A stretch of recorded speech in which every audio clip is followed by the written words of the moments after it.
कक्षा 4 के विद्यार्थियों नमस्कार। आज हम गणित के अध्याय 1 पुस्तकालय के माध्यम से संख्याओं की रोचक जानकारी को समझेंगे।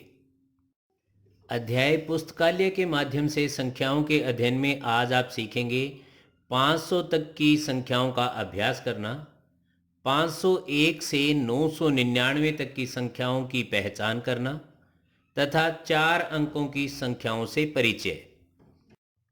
चलो 500 तक की संख्याओं का अभ्यास प्रारंभ करते हैं। आपने पिछली कक्षा में 500 तक की संख्याओं का अभ्यास किया था।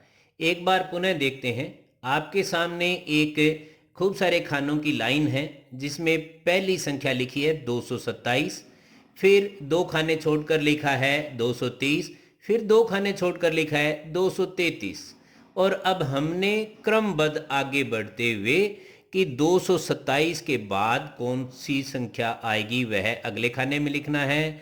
तो आप समझते हैं 227 में 1 जोड़ने पर अगली संख्या बन जाती है, तो 228 आएगी।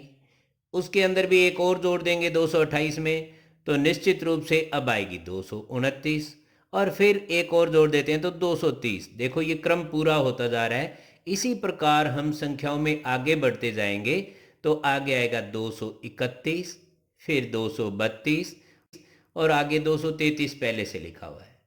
इसके आगे आएगा 234। ये आपका एक बार पुनः अभ्यास है और इसी का एक और तरीका देखते हैं। अब मैं आपको लगातार संख्याएं नहीं पूछ के बीच बीच में से यदि आपको याद करवाऊं तो आप एक संख्या देख रहे हैं 368। इसके पहले कौन सी संख्या आएगी? पहले आने का मतलब है इसमें से एक हम कम करेंगे और एक कम करके लिखेंगे तो यहाँ आएगा 367। इसी प्रकार से एक संख्या और लेते हैं 182। 182 से पूर्व की संख्या कौन सी होगी? तो 182 में से एक घटाकर सोचें आप तो ये आ जाएगी 181। निश्चित रूप से आप अब अपनी बातों को याद कर पा रहे हैं। इसी प्रकार से एक और तरीका लेते हैं हम 156। 156 के तुरंत बाद कौन सी संख्या आएगी? तो जैसा हमने ऊपर किया था उसी प्रकार से कि 156 में एक जोड़ेंगे और इसके आगे की संख्या होगी 157। इसी प्रकार से एक और संख्या लेते हैं 153। 153 में आगे की संख्या कौन सी होगी? 153 में एक जोड़ने पर उसके आगे की संख्या मिलेगी 154। ठीक है, अब हम कुछ संख्याएं लेते हैं और उनको शब्दों में लिखने का प्रयास करेंगे। हम एक संख्या लेते हैं जो आपके सामने है। आप देख रहे हैं इसके अंदर 2 सैकड़ा है, 2 दहाई है और 7 इकाई है।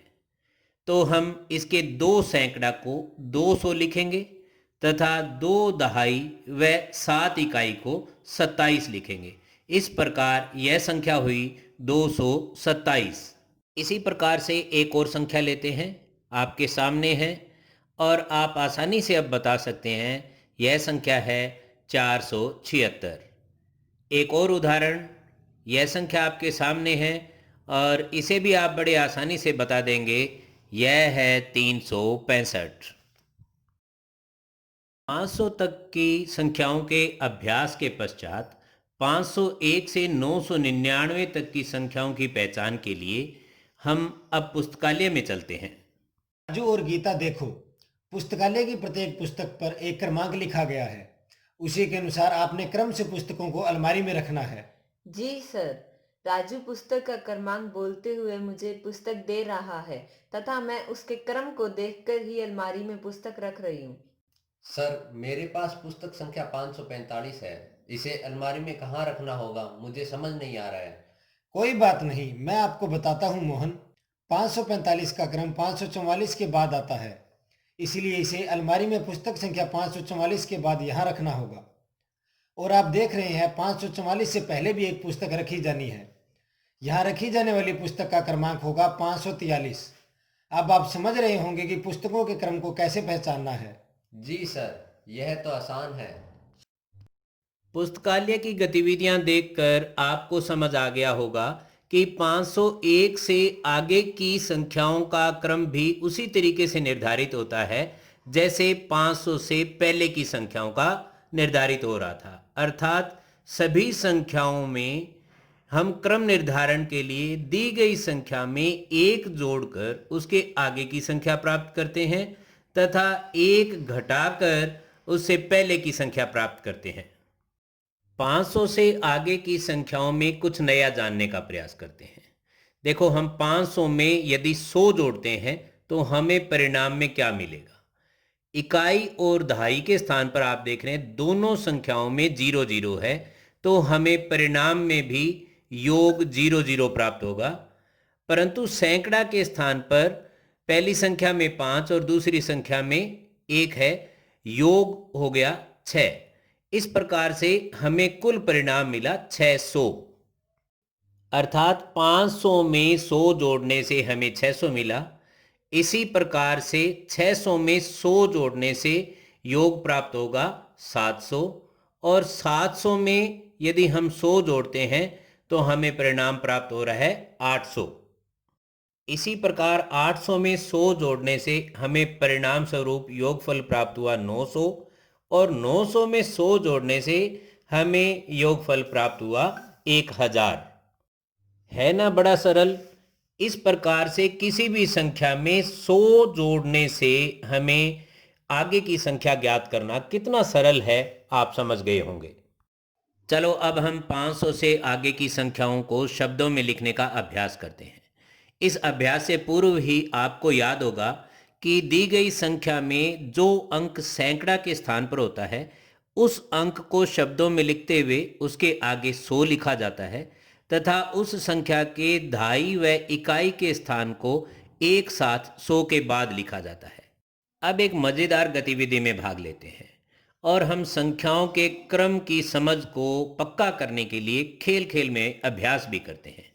आपके सामने बोर्ड पर है 601 से लेकर 650 तक की क्रमबद्ध लगातार संख्याएं लिखी हुई हैं, और आपको इनमें से एक संख्या बताते हुए उसके आगे ये पीछे के क्रम की संख्या पूछी जाएगी। आप ध्यान देंगे। सबसे पहले मैं आपसे पूछता हूँ 615 की पहले कौन सी संख्या है, तो आप देख सकते हैं 614 है। इसी तरीके से मैं आपसे पूछता हूँ कि 627 के तुरंत बाद कौन सी संख्या है, तो आप देख रहे हैं 628। अब आपसे एक नई बात पूछता हूँ, 635 के बाद 2 स्थान छोड़कर कौन सी संख्या आएगी, तो अब आपको गिनना होगा। पहले स्थान पर 636, दूसरे स्थान पर 637 और दोनों स्थान छोड़कर कौन सी संख्या आएगी, 638 आपका सही उत्तर होगा। और इस प्रकार से ये खेल खेलने में आपको खूब मज़ा आएगा। आप 2 या 3 साथी बैठें और खूब आनंद से इस खेल को खेलेंगे तो आपको अपनी संख्याओं के क्रम का अभ्यास भी होगा और गणित का एक शानदार खेल भी खेल पाएंगे। अब आपके सामने जो 3 अलग अलग आकृतियां दिख रही हैं जिनमें संख्याएं लिखी हुई है, कहीं खाली हैं, इन्हें कहते हैं संख्या खिड़की। और ये संख्या खिड़कियां आपकी कक्षा 4 के गणित में पुस्तकालय नामक अध्याय में बनी हुई है, और आप इनको समझकर बहुत ही शानदार तरीके से अपने साथियों के साथ आनंद लेते हुए खेल सकते हैं। और इस खेल खेल में आपको संख्याओं के क्रम का अभ्यास बहुत ही अच्छे से तरीके से हो जाएगा। मैं उम्मीद करता हूँ आप सभी इस खेल को बहुत अच्छे से तरीके से खेलेंगे। ठीक है, अब हम 4 अंकों की संख्याओं से परिचय करेंगे, और उससे पहले मैं आपको एक बात बताना चाहता हूँ। देखो, 9 में 1 जोड़ने से हमें 10 प्राप्त होता है, अर्थात 9 एक अंक की सबसे बड़ी संख्या है, और उसमें एक और जोड़ दिया जाए तो हमें 2 अंकों की सबसे छोटी संख्या 10 प्राप्त होती है। इसी तरीके से 99 में 1 जोड़ने से हमें 100 प्राप्त होता है, और इसी प्रकार से 999 में हमें 1 जोड़ने से 1000 प्राप्त होता है। जैसा कि इस क्रम में आप देख पा रहे हैं, 999 3 अंकों की सबसे बड़ी संख्या है, और उसमें 1 जोड़ते ही 4 अंकों की सबसे छोटी संख्या 1000 प्राप्त होती है। चलो अब 4 अंकों की संख्या के साथ जोड़ करके देखते हैं। और जोड़ने के लिए 4 अंकों की सबसे छोटी संख्या 1000 ही लेते हैं, और इसके साथ जोड़ने के लिए लेते हैं 8।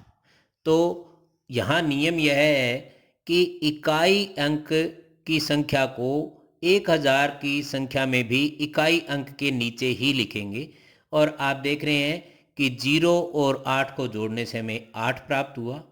दहाई अंक में 4 अंकों की संख्या में 0 है तो योगफल में भी यहाँ 0 आएगा और सैकड़ा के अंक पर भी 0 है तो योगफल में भी सैकड़ा के अंक पर 0 आएगा और 1000 के अंक पर 1 है तो यहाँ योगफल में 1 आ जाएगा 1000 के अंक के स्थान पर।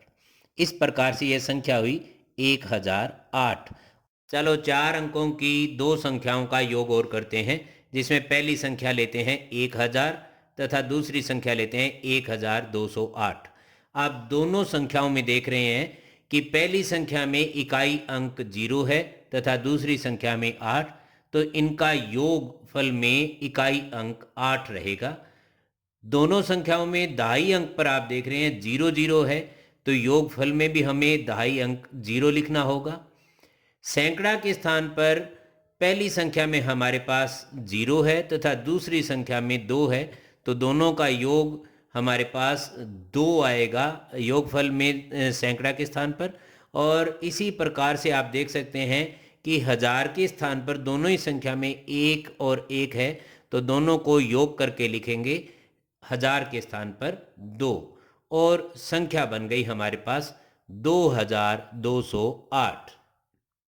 इस प्रकार पुस्तकालय के माध्यम से संख्याओं के अध्ययन में आज आपने सीखा है 500 तक की संख्याओं का अभ्यास करना, 501 से 999 तक की संख्याओं की पहचान करना तथा 4 अंकों की संख्याओं से परिचय।